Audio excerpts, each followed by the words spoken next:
Wata sabuwa yanzu zazzafan rikici ya ɓarke tsakanin matan Nasiru El-Rufa'i da kuma hukumar DSS. Shi dai wannan rikici ya samo asali ne tun lokacin da matan Nasiru El-Rufa'i da 'yan uwanta suka kai mishi abinci a hannun DSS.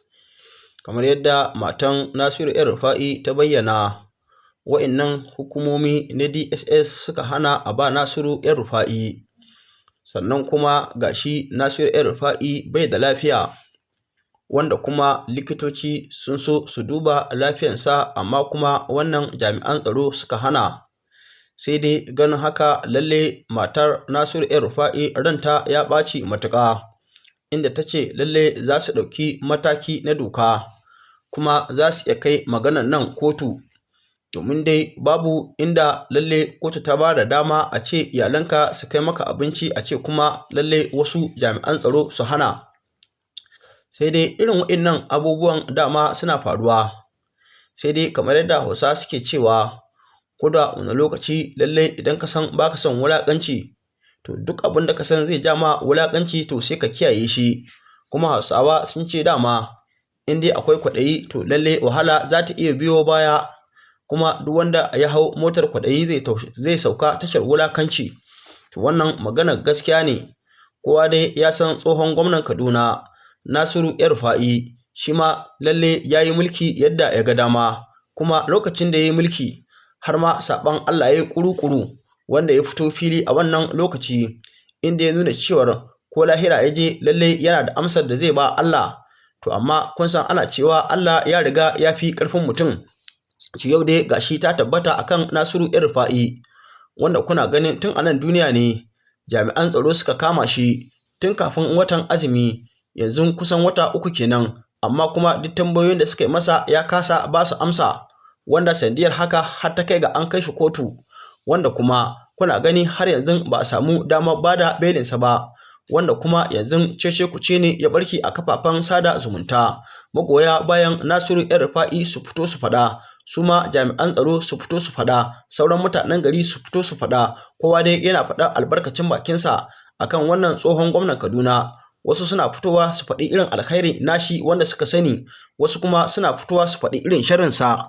Domin daga cikin sharrin Nasiru El-Rufa'i a lokacin da ya gwamnan Kaduna shine akwai lokacin da shugaban sojoji na Najeriya Yusuf Tukur Buratai, wanda ya yi ritaya a lokacin nan, lalle ya zo jihar Kaduna zai wuce, inda ya ce lalle 'yan shi'a sun tsare masa hanya a garin Zaria, wanda kuma take yanke ya buɗe musu wuta, wanda kafin awa 24 an kashe sama da mutum 5,000 a garin Zaria.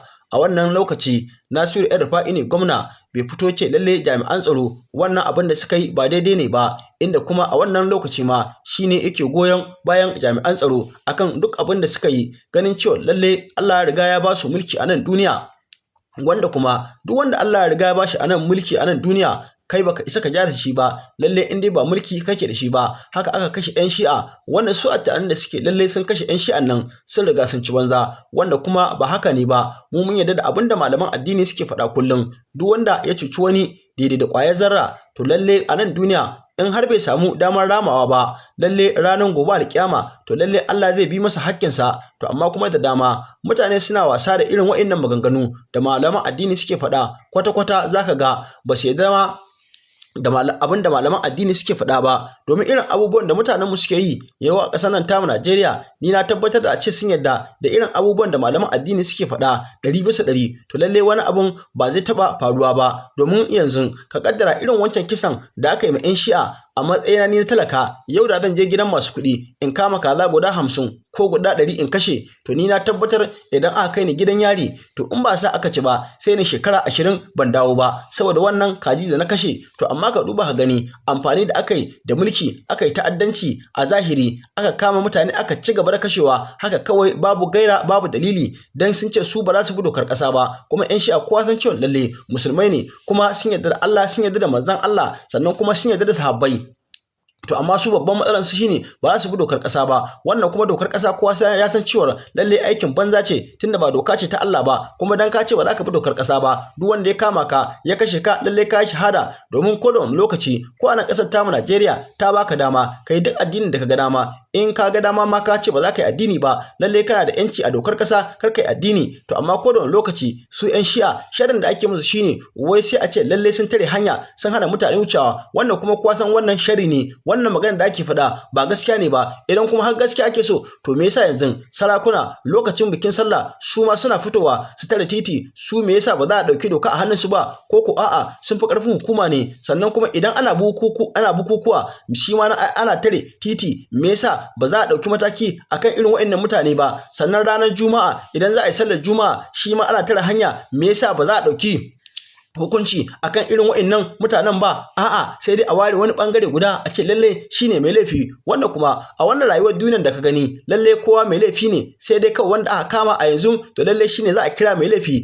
Amma kuma mafi yawanci mahukuntanmu ba su amfani da haka, suna amfani ne da ƙarfin mulkin da Allah ya ba su cutar da wanda bai da mulki. Dama a wancan lokaci Zazzaki ya riga ya fito ya yi bayani, lalle yanzu mutumin da ya shekara 80 yana kama yara matasa 'yan shekaru 20 yana kashewa, shin shi ina zai je? To aiko yanzu an waye gari wanda asalin ya sa wannan abun shine tsohon shugaban ƙasar Najeriya Muhammadu Buhari. Yau an waye gari tuni ya bar duniya ya kuma koma ga Allah. Duk irin zaluncin da ya wa mutane a lokacin mulkinsa shi ma yanzu ya je ya tarar da Allah kuma yana nan yana karɓar hukunci daidai da abin da ya aikata. Kuna ganin lokacin tsohon gwamnan Kaduna da kuma tsohon shugaban ƙasar Najeriya Muhammadu Buhari, irin abubuwan da aka yi a ƙasar nan wanda a karya 'yan kasuwa kiri da muzu, ana ji ana gani, kowa san cewa wannan abin da aka yi ba abu ne na daidai ba. Amma kuma duk wanda ya fito yanzu ya magana a gidan rediyo ko kuma a kafafen sada zumunta ko a gidan jaridu ko a gidajen talabijin, za a yi amfani da ƙarfin gwamnati a wannan lokaci a ce lallai ana son sai an murƙushe shi. Haka jama'a su ma suka yi haƙuri a wannan lokaci. To amma wai sai shi yanzu Bola Ahmed Tinubu Allah ya riga ya bashi mulki ya nuna cewa lalle shi ba zai haƙuri da abin da Bola Ahmed Tinubu yake yi ba. Wannan shi ma ai ya san abu ne wanda ba zai taɓa yiwuwa ba. Kamar lokacin da ya hau mulki haka nan jama'a suka yi haƙuri suka bi dokokinsa, to shi ma kaga yanzu dole ya haƙuri ya bi dokokin gwamnati. Idan kuma ya ce lalle shi ba zai haƙuri ya bi dokokin gwamnati ba, lalle Nasiru El-Rufai zai sha wahala matuƙa wacce bai taɓa tunanin zai sha ta ba. Tunda kowa ya san cewa lalle in dai masu mulki a ƙasar nan ta Najeriya ne, duk abin da suka aikata ma lalle ko ka je kotu aikin banza ne, kotu za ta goyi bayan su ne. Amma dai kana ji kullum ana faɗa a doka cewa lalle kotu tana gaba da kowa, wannan maganar banza ce. Akwai wanda mun san cewa lalle sun fi ƙarfin kotu kuma kotu ba ta gaba da su. Kai dai kotu tana gaba da talaka, wannan maganar gaskiya ce, mun yarda da ita. Domin yanzu talaka za ka ga ko kuskure ne sai a kama na ɗaure ne, ba abin da zai faru. Amma duk wanda yake aka ce maka gwamna ne ko mataimakin gwamna, shugaban ƙasa ko mataimakin shugaban ƙasa ko wani ɗan majalisa babba, mu mun san irin wa'annan in dai suna kan wannan mulki nasu babu wanda ya hukunta su, sai dai su hukunta ka. Domin kuna gani wani lokaci za a ma a kafa doka ne a ce kar wanda ya fita, amma za a ga mutum idan yana da ƙarfin iko a gwamnati zai kare wannan dokar ya fito. Sannan kai jami'in tsaro da kai yunkurin kace lalle za ka kama shi ka hukunta shi, dan me yasa ya fito a wannan lokaci? A ƙarshe sai ka ji a ce lalle aikin ma mu muka ɗauke ka, dan haka mu za mu kore ka daga aikin. Take yanki sai kira waya a ƙarshe a kulla maka wani shari a kore ka aikin, kuma kai jami'in tsaron a kama ka daure ka. Duk haka tana faruwa a ƙasar nan ta Najeriya. Kuna gani a cikin mulkin Nasiru El-Rufai ne aka kirkiri doka na hana hawa mashin saboda tsabar zalunci. Wannan mashin fa shine talakawa suke samu suke dan rufa mu kansu asiri su da iyalansu, amma saboda tsabar hasada irin na masu mulkin ƙasar nan ta Najeriya, wai a haka wannan mashin din wai aka turo 'yan Australia da 'yan sanda suna kama mutane a karɓi tare 5,000 10,000. Ka diba ha gani fa su mutanen nan 'yan siyasan nan kowa san cewa lalle abin da suka tara in dai a nan duniya ne ba za su iya cinye shi ba. Kai yau a ƙasar nan ta Najeriya an waye gari mutum ɗaya ne zaka ga ya tara abin da zai ci nan da shekara 1000, to amma wai saboda tsabar rishin wadatar dukiya. Amma irin waɗannan mutane su ne zaka ga sun matsa matalakawa, sun gallaza matalakawa. To irin wannan gallaza matalakawa da suke shine zaka ga idan mutum ya gama zalunci akan mulkinsa sai kuma Allah ya turo mai wani azzalimi shi ma ya zo ya maganin sa shine yanzu kake gani yanzu Nasiru El-Rufai ya shiga hannu wanda kuma su iyalansa yanzu sun nuna cewa lalle su ma ba su ji daɗi ba to mu ai lokacin da ya mulki lalle ba mu ji daɗi ba yadda ba mu ji daɗi ba kuma yanzu za ku ji a jikinku kuma ku gane cewa lalle zalunci fa lalle bai da amfani kuma daga wannan lokaci yanzu kaga abin da aka yi mana Nasiru El-Rufai yanzu ya zama izina a gare shi yanzu gobe in Allah ya sa ya samu nasara ya samu wani mukamin ko shugaban kasa ko sanata to kaga zai ba a hankali kuma wannan zaluncin da yake kaga shi ma zai rage shi in ko bai rage shi ba to nan gaba fa idan ya shiga hannun mahukunta to a karke kuma fa kamar yadda wani lokacin an kama talaka akan je a dawo da gawansa to shi ma a karke wata rana haka za a dawo da gawansa tunda dai yanzu kaga an waye gari an kai matsayin da ba za a bashi abinci ci ba to kuma kaga yanzu da zara aka ce maka mutum bai cin abinci to a karkenta kuma zai iya rasa rayuwarsa ko da wani lokaci dan Allah dan Annabi idan yau ne farkon zuwa ku wannan tasha tamu ku danna mana alamar subscribe ku danna mana alamar kararrawa ku share din bidiyon nan ku yi like muna godiya sosai ga cikakkun bidiyoyin dan ku kalla maganan abinci sistatin da suka faɗa ƙarya ne su nuna muku takardan da suka bamu da yake proving sun ce mana sistati za kawo abinci da muka yi acknowledging su kuma suna da copy mu ma muna da copy su nuna muku shi I'm challenging that wallahi ban zo a makare ba na zo normal time ne na zo na kawo abinci kuma kaman yau kun ga yau Monday ai yau Monday mala yana azumi kowane Monday da Thursday ba zan yi magana da yawa akai ba dai in ce su yi muku proving abin da na faɗa ba haka bane ni kuma ina da nawa proof na menene shine doctor ya zo awon shi 3 kuma sun sani muna da duka abin da ya kamata yayi explaining to malam suka ce ba zai ga malam ba kuma ya zai bada result ma malam malam su tests duka muna da shi kuma doctor su ya sani na ICPC saboda mun gaya mishi Mr. Henry da Ante shine yake kula da maganan kafin mu je a yi arranging because kafin mu zo she mun kira su mun faɗi musu in mun zo she an zaunar da mu minti 30 awa guda sannan a bar mu shiga maganan abinci sistatin da suka faɗa ƙarya ne su nuna muku takardan da suka bamu da yake proving sun ce mana sistati za kawo abinci da muka yi acknowledging su kuma suna da copy mu ma muna da copy su nuna muku shi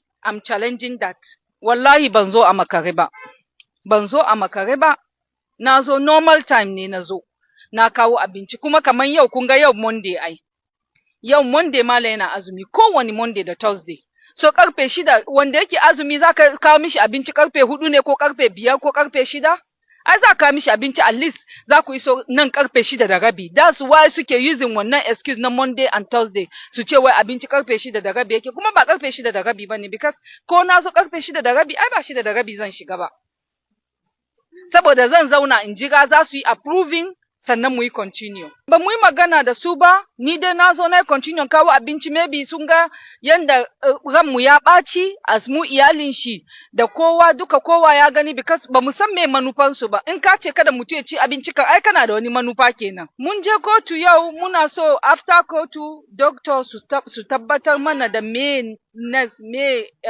da result in a tabbata doctor likita ya gan shi ya faɗi mana ko health she is okay da kuma magungunan da ya kamata ya dinga sha. For now ba zan yi magana kan maganan court ba. Alhamdulillah ba zan mentioning court ba because wannan ba hurumi na bane. But duk abin da ya shafi right ina shi nake claiming kawai. Bana shiga wani abin da ya shafi shine hurumi na shi nake so kawai tsaya kai. No, bail, ai mun ji daɗi automatically in an ba malam bail, ai farin cikin mu ne. Farin ciki muke an ba malam bail. Trial in Kaduna, the court is here. Okay. And why are we saying that it has to be a government staff on level 17? Yes, okay. With a house in Asokoro or Maitama, who will come out and do that? Tell me. Which civil servants has 100 million? What are we trying to do? Are we trying to make people to come out so that they can be targeted too? Please. Doctor was coming and I asked the question, did you go and tell Malam that the doctor is here? And he said, I don't want to see him. They didn't answer me that. I asked Malam. Malam said nobody told him. So I said, even if Malam said he didn't know the doctor is here. You took him to the hospital. You sat down when the tests were run. You agreed with us that the doctors will come and interpret the results to him. So what are you talking about saying that we need to write another letter?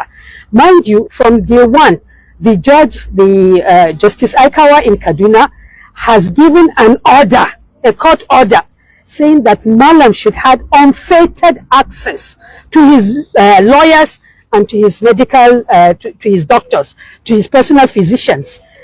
That has been denied. And so they are now telling us that for everything we are going to do, we need to write a letter to the chairman of ICPC. That said and done. This morning, Malam was taken to the Federal High Court before Justice Abdul Malik. She granted bail, stood down the matter, and for 1 o'clock, when he was taken, when she stood down the matter after giving the bail for 1 o'clock to continue hearing, they brought him to DSS. And he said to them, I am not going to step down because there are 2 court orders that the Kaduna court gave that I should be remanded with ICPC. Why are you bringing me here? They said, no, it's just for you to wait until the 1 o'clock. He said, no, I am not a furniture to be moved. You should have told me that. You just don't tell me, carry me anywhere and just expected me to accept whatever it is that you... So they took him back to ICPC. I went and saw him. He told me this. Then we went back for the trial. The plaintiff, or the accusers, the government now asked for the matter to be adjourned. They should be given time. And the judge said, tomorrow we resume. Now, instead of taking him back to ICPC, they brought him to DSS. As I'm talking to you, he has refused to get down from the car, and he told them that if you want to take me inside DSS custody, you will have to physically force me into doing this. Because you had an agreement when Judge Abdul Malik said I should go to DSS in the first instance. We told her that there are subsisting orders, and she said, look, let DSS and ICPC go and decide who will keep him. And you people decided they were keeping me with ICPC. What has changed? Why are you bringing me here now? Now, we are worried as a family because we've just seen what Timmy Frank has said. And they've told us point blank that no family member will see him again. So what happens to his feeding? Does that mean that they will feed him themselves? We're asking this question. What if he refused to eat their food? Would he be forced to eat? So what are your demands? What are your demands? His immediate release back to ICPC. We want them to honor the agreement that they had. Even though we are not privy to it, they should honor it. They should take him back to DSS. To ICPC, so that we continue as the courts in Kaduna have directed. They are all security agencies. I don't know what they are afraid of, that they are now moving him from one place to the other. This man will be taken to court in the morning from here to Kaduna at 5 a.m. He will appear in court and he will be brought back to Abuja. Then he will be taken back the next day again for another hearing, and then he will be brought back. He has not jumped anything. He has not caused any problem. Why? We are asking, we are demanding. As family members, we have been traumatized enough. We don't sleep. We don't know. Every day we get a threat. DSS is coming to raid your house. ICPC is coming to raid your house. Police are coming to raid your house. You are being followed. Our phones are tapped. What is this? If Mala has done something, let the court decide. We are law-abiding citizens. All we want is let the law courts decide whether he is guilty or not. Let the trial hold. Let the world witness whether justice is being done. Okay. Because the truth is that whenever these shenanigans happen, there must be an underlying reason. Okay, do you suspect any political undertone? Of course, it is a political undertone, sir. I have no doubt in my mind. Who keeps a person for 89 days, 89 days? Yes, there are court orders, but how did they get the court orders? Why were the terms of the bail so stringent that it's practically impossible for anybody to meet it? Why do you have to say that Kaduna State Council of Chiefs will have to give an attestation? Why? Is he being tried in Kaduna? The court is here. Okay. Or why are we saying that it has to be a government staff of level 17? Yes, okay. With a house in Asokoro or Maitama, who will come out and do that? Tell me. Which civil servants has 100 million? What are we trying to do? Are we trying to make people to come out so that they can be targeted too? Please. For the benefit of those who are just coming, please, your name was again. Sorry? For the benefit of those who are My name is Asia Ahmad El Rufai. I am the wife of Malam Nasir El Rufai, his second wife. Yes. I'm a lawyer by training. By God's grace, 34 years as a lawyer. So I know what I'm talking about. Jama'a, kun ji irin bayanan da matan Nasiru ‘yar Rufa'i ta yi bayan lokacin ta kawo mashi abinci, amma kuma jami'an hukumar DSS suka hana lalle a bata wannan abinci a kai mishi. Sannan kuma kun ji irin tambayoyin da 'yan jarida suka ma wannan baiwa Allah, sannan kuma kun ji irin matakan da suka ce lalle za su ɗauka. Ita dama rayuwa haka take, shi kanshi lokacin da ya samu dama haka a lokacin yakan sa jami'an tsaro su tsare mutane wanda 'yan uwansu suna buƙatar su gansu, amma kuma a wannan lokaci babu dama. Kamar yadda Hausawa suke cewa dama mulki na Allah ne, wannan magana ita ce ta gaskiya. Yau gashi shi ma an ƙwace mulkin, yadda yake sa ake kama talakawa a tsare su, ana son 'yan uwansu su gansu amma jami'an tsaro su hana. To shi ma yau gashi an kama shi an tsare shi, wanda matarsa ce take so yau ta ganshi tare da 'ya'yansa, amma kuma jami'an tsaro su ma sun hana. Kuma ni na tabbatar wannan shari'a ta Nasiru ‘yar Rufa'i za a daɗe ana yin ta bata kawo ƙarke ba. Wannan dai gwamnati na Tinubu kowa san cewa su Nasiru ‘yar Rufa'i su suka kafa ta, yanzu kuma ga sakamakon da ta fara masa tun a hawan mulkin Tinubu na farko, to ina ga kuma ya riga ya zarce. Dan Allah dan Annabi, idan yau ne farkon zuwan kwan tashar tamu, ka danna mana alamar subscribe, ka danna mana alamar ƙararrawa, ka share din bidiyon nan kai dakin. Muna godiya sosai. Ga cikakkun bidiyoyin da muku kalla.